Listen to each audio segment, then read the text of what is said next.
Pierre Poilievre en visite, innovation et avenir économique au cœur de la tournée régionale. Magny Gym célèbre 50 ans d'histoire et d'émotion, une grande fête le 13 septembre prochain. Chaudière-Appalaches en première ligne pour bâtir une société plus en santé.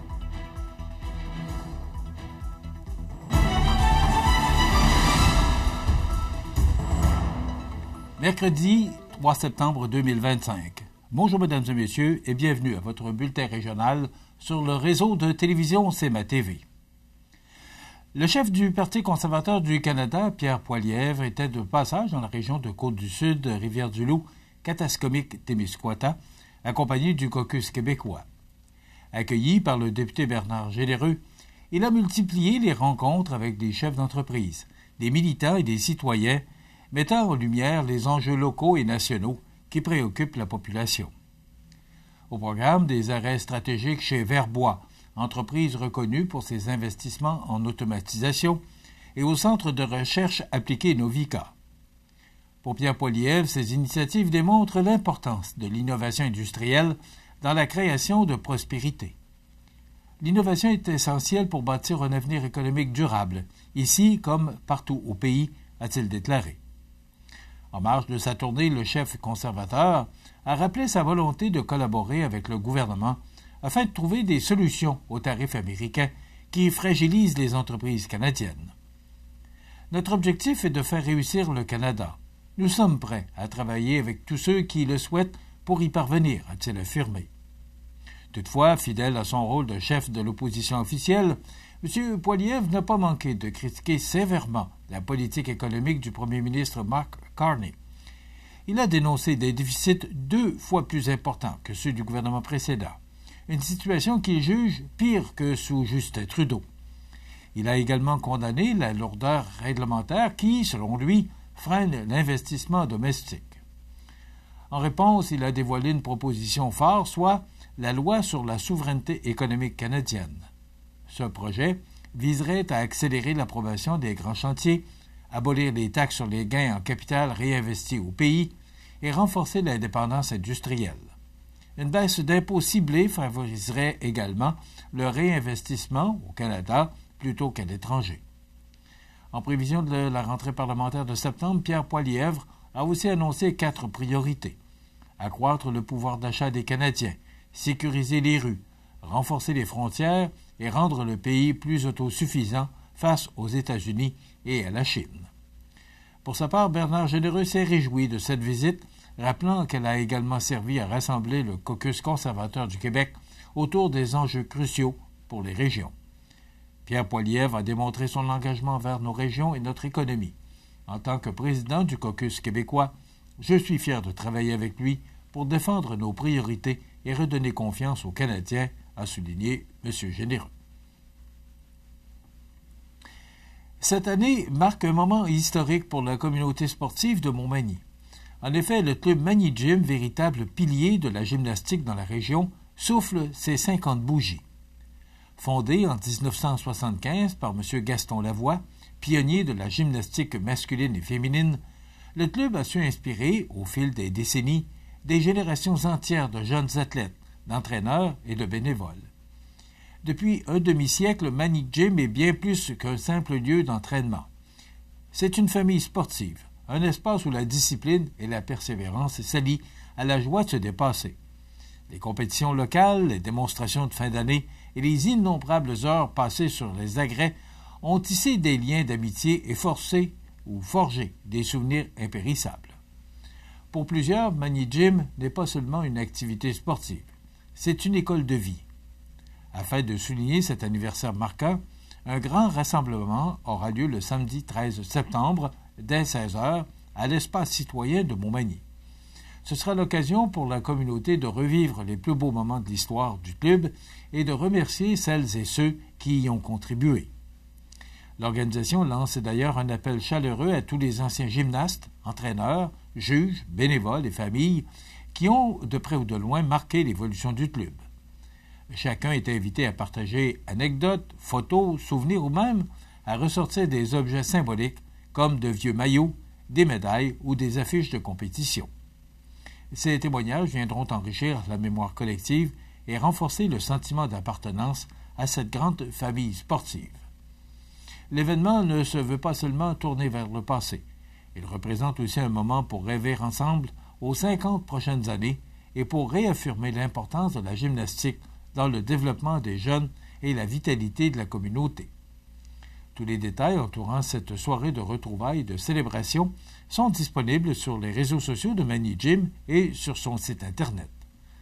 Un rendez-vous à ne pas manquer pour quiconque souhaite rendre hommage à 5 décennies d'efforts, de rires et de succès qui ont fait de Mani Gym une institution incontournable à Montmagny. Chaudière-Appalaches en première ligne pour bâtir une société plus en santé. Les détails après la pause. Le restaurant Pizzeria Porto Bellissimo, un incontournable à Saint-Jean-Port-Joli. Pizza débordante de garniture, menu varié et abordable. Délicieux dessert avec des produits de grande qualité des gâteries de l'Ami. Porto Bellissimo et les gâteries de l'Ami, route de l'église à Saint-Jean-Port-Joli.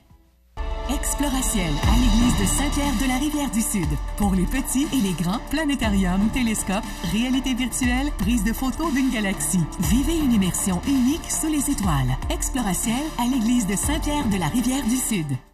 Vous regardez CEMA TV, le réseau de l'information sur la Côte-du-Sud. La table de concertation sur les saines habitudes de vie de la Chaudière-Appalaches accueille avec enthousiasme le lancement de la toute première stratégie nationale de prévention en santé, dévoilée récemment par le ministre de la Santé Christian Dubé. Pour la table, il s'agit d'un tournant majeur, soit de placer la prévention au cœur du projet de société québécois plutôt que d'intervenir uniquement lorsque les problèmes de santé sont déjà présents. Cette stratégie propose un changement profond de perspective, dont celui d'investir en amont, miser sur l'équité et renforcer la capacité collective d'agir pour la santé de toutes et de tous. Pour la coordination de la table, c'est une reconnaissance claire que la prévention doit être pensée comme un levier incontournable pour réduire les inégalités sociales et favoriser le bien-être durable. Le plan de mise en œuvre de cette stratégie nationale fera appel à une mobilisation intersectorielle sans précédent. Citoyens, milieux communautaires, institutions publiques, municipalités et secteurs privés seront invités à travailler main dans la main. Dans ce contexte, la table de concertation de Chaudière-Appalaches se positionne comme un acteur clé, forte de son expérience en concertation et de sa capacité à rallier des partenaires autour d'objectifs communs. Le bilan 2022-2025, disponible sur le site de la table, démontre l'efficacité des projets collectifs déjà déployés sur le territoire. Parmi les réussites, on retrouve l'accès accru à des environnements favorables à l'activité physique, la mise en valeur d'initiatives alimentaires durables, ainsi que la mobilisation soutenue des communautés locales. Ces acquis représentent une base solide sur laquelle il sera possible de bâtir de nouveaux projets encore plus ambitieux et alignés avec les objectifs nationaux. La table confirme son engagement puisqu'elle compte rapidement rencontrer ses partenaires régionaux pour définir des pistes de travail concrètes. L'objectif est de contribuer activement à l'atteinte des ambitions fixées par le gouvernement. La stratégie nationale de prévention en santé vient confirmer que nous devons, collectivement, investir davantage dans ce qui se fait ou dans ce qui fait grandir nos communautés et dans des environnements sains, inclusifs et durables. En Chaudière-Appalaches, nous avons les forces, les expériences et la volonté nécessaires pour transformer ces ambitions en actions tangibles au bénéfice de la population, a affirmé la coordination de la table. Rappelons que la table de concertation sur les saines habitudes de vie de Chaudière-Appalaches a pour mission d'unir les forces vives du territoire afin de soutenir, outiller et mobiliser les acteurs locaux et régionaux. En misant sur la concertation, le partage d'expertise et l'action collective, elle agit comme catalyseur d'initiatives visant à réduire les inégalités sociales de santé et à renforcer la résilience des milieux.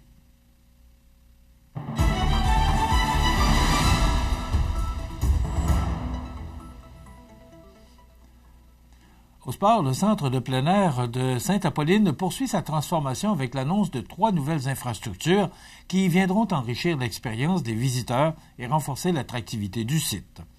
En effet, dès les prochains mois, un bâtiment d'entreposage pour les équipements nautiques, un loft destiné à l'hébergement des sauveteurs, ainsi qu'une zone de jeux d'eau pour les tout-petits verront le jour.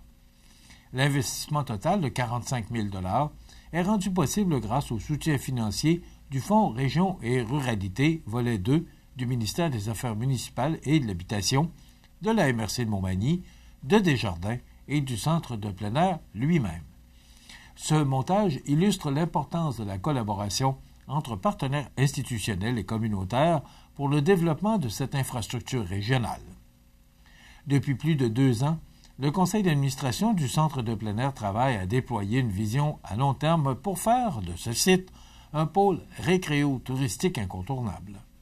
Déjà, l'ajout d'hébergements en yourte et la construction d'une terrasse attenante au bâtiment principal ont marqué des étapes importantes. Les nouveaux projets s'inscrivent dans cette continuité et répondent à des besoins concrets. Le bâtiment d'entreposage permettra de mieux organiser et protéger les équipements nautiques essentiels à la sécurité et à la qualité de l'expérience des usagers. Le loft réservé aux sauveteurs contribuera à attirer et retenir une main-d'œuvre qualifiée, un enjeu crucial pour maintenir les activités et offrir des services comme des cours de natation aux enfants. Quant à la zone de jeux d'eau, elle viendra combler une attente des familles en élargissant l'offre de loisirs destinée aux plus jeunes. Au cœur de cette initiative se trouve le lac Carré, véritable joyau naturel du centre. Interdit aux moteurs, ce plan d'eau demeure un lieu privilégié pour la baignade, le canotage et la détente en nature. La préservation et la mise en valeur de ce milieu demeurent une priorité et ces nouvelles infrastructures permettront d'en renforcer l'accessibilité et l'attrait. Avec ces ajouts, le Centre de plein air de Sainte-Apolline confirme sa volonté de devenir un acteur clé du tourisme de nature dans le parc des Appalaches, en offrant un milieu de vie sécuritaire, durable et accueillant pour l'ensemble des visiteurs. Enfin, les Blue Jays ont remporté un match spectaculaire mardi soir à Cincinnati, l'emportant 12-9 contre les Reds. Après une avance rapide de 8-1 grâce notamment à un double de 3 points d'Alejandro Kirk et un circuit de Beau Bichette, José Berrios a toutefois vacillé, concédant 5 points en deuxième manche.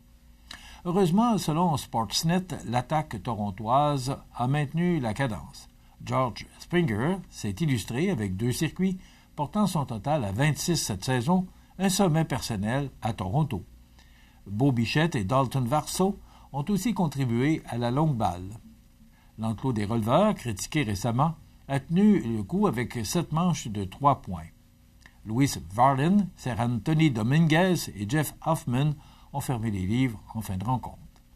Avec cette victoire, les Jays portent leur fiche à 80 victoires, 59 défaites et conservent une avance de 2 matchs et demi en tête de la division Est de l'Américaine. Voilà ce qui complète votre bulletin d'actualité de ce mercredi 3 septembre. Dans un moment, les prévisions de la météo. Et le menu de notre émission aujourd'hui, c'est simple, c'est qu'on reçoit le député de Côte-du-Sud, Mathieu Rivet, qui restera avec nous jusqu'à la fin de l'émission. Mais cependant, Audrey Saint-Pierre viendra nous raconter ce qu'elle a trouvé au restaurant à la Rive. C'est le menu de cette émission du 3 septembre. Je vous souhaite donc une excellente émission à notre antenne.